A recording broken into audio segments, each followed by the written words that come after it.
Mohon jelaskan konsep rukun iman ahlul bait. Konon berbeda dengan Al-Quran dan hadis. Rukun iman itu baik dari ahlul bait maupun dari ahlul apalagi itu selain bait.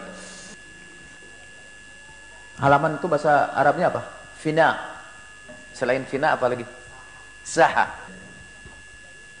Jadi baik rukun iman ahlul bait maupun rukun iman ahlus saha atau ahlul fina, semua berbeda dengan Al-Quran dan hadis. Di kalangan ahlu sunnah, rukun iman itu seperti saya katakan, iman kepada Allah, Rasulnya, malaikat, kitab, hari akhir, qada dan qadar. Itu urut-urutannya. Lihat di dalam Al-Quran.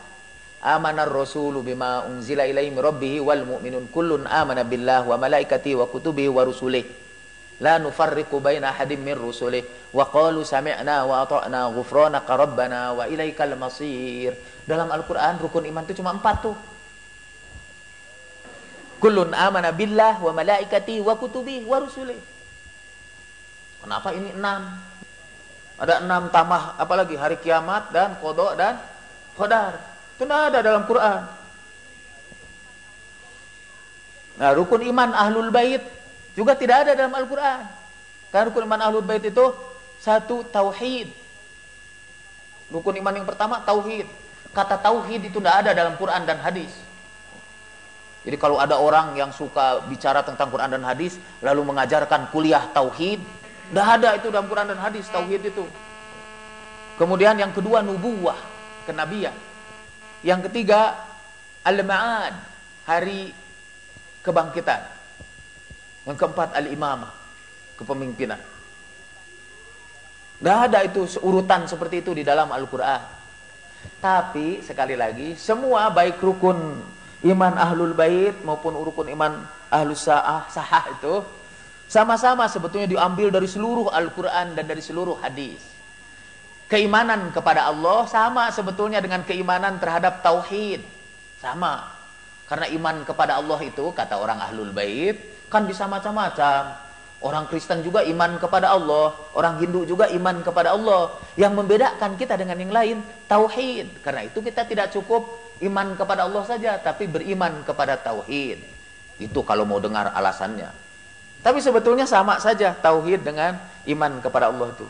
Iman kepada para rasul, lalu mereka menyebut iman kepada nubuwah, iman kepada kenabian. Itu sama saja. Tapi di situ tidak disebut kitab. Kata orang ahlul bait, dengan beriman kepada kenabian, kita juga beriman kepada kitab yang dibawa oleh nabi itu. Jadi sekaligus itu nubuwah itu tercakup juga keimanan kepada kitab. Iman kepada hari akhir, itu yang sebut satu hari kiamah, ini disebut ma'ad. Sama saja itu hari kiamat itu namanya banyak, kata Al-Ghazali di dalam Ihya Ulumuddin. Ada puluhan nama hari kiamat itu.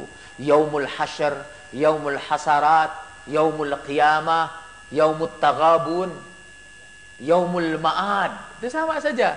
Itu hanya mengganti sinonim aja. Karena diganti sinonim lalu orang katakan rukun imannya beda. Karena diganti. Itu sama saja seperti dulu ada kelompok Islam yang menolak seluruh terjemahan Quran di Indonesia. Karena katanya sering beda-beda itu terjemahnya. Yang satu disebutkan dengan nama Allah yang Maha Pengasih dan Maha Penyayang. Yang satu lagi dengan nama Allah yang Maha Penyantun dan Maha Penyayang. Yang satu lagi dengan asma Allah. Yang tadi nama, katanya ini asma. Itu pengasih, ini penyantun. Ada lagi yang dengan nama Allah yang Maha Pemurah dan Maha Penyayang. Yang satu pengasih, ini pemurah. Kok beda-beda katanya ini? Udah kita tinggalkan seluruh terjemah itu. Kita pakai aja terjemah kita. Yang beda dari semua yang beda itu. Jadi sebetulnya tidak ada perbedaan tentang rukun iman. Baik dari ahlus sunnah maupun ahlul bait sama saja.